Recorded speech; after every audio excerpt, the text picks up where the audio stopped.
Hi, I'm Tati, and these are the books I read in April.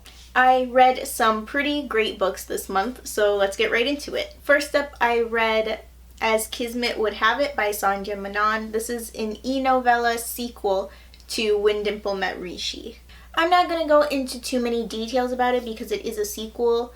I will say that it was pretty short, but I really enjoyed it, and I gave it 4 out of 5 stars. Next up, I read Nancy Drew and the Hardy Boys, The Big Lie. This comic is a twisting noir take on the original Nancy Drew and the Hardy Boys. This was darker than the original stories, which was the point of it.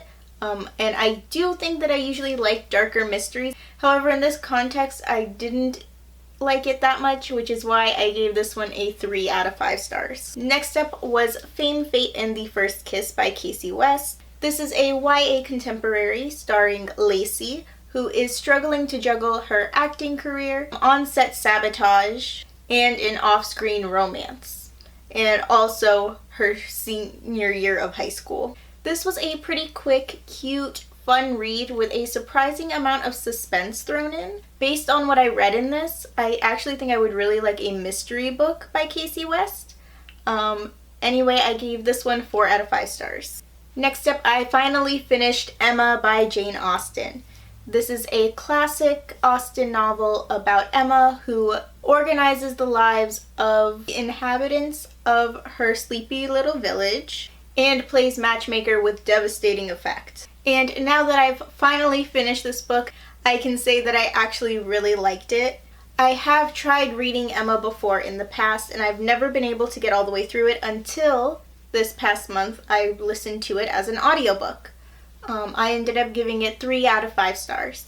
Next up, I read Once Upon a Dream by Liz Braswell. This is the second book in the Twisted Tale series, which is a series in which each book takes a Disney classic and puts a spin on it. In this one, it's that Sleeping Beauty doesn't wake up.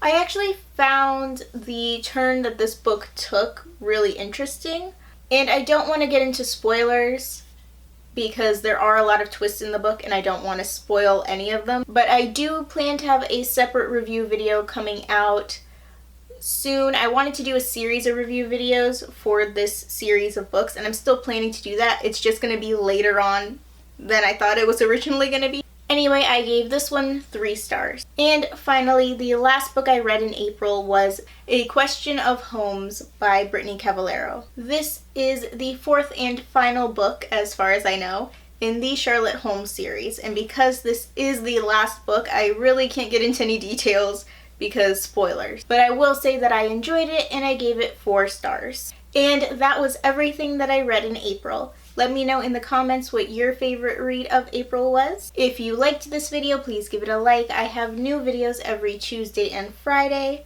so subscribe if you want to see more. Thanks for watching. Bye. That is gonna do, because I don't got time to do any more. Hi. Hello. Let's get filming. This comic is a twisting... Oh, I messed it up.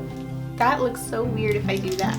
But they're missing their heads, and I always feel the need to like put my head here, and it looks so creepy.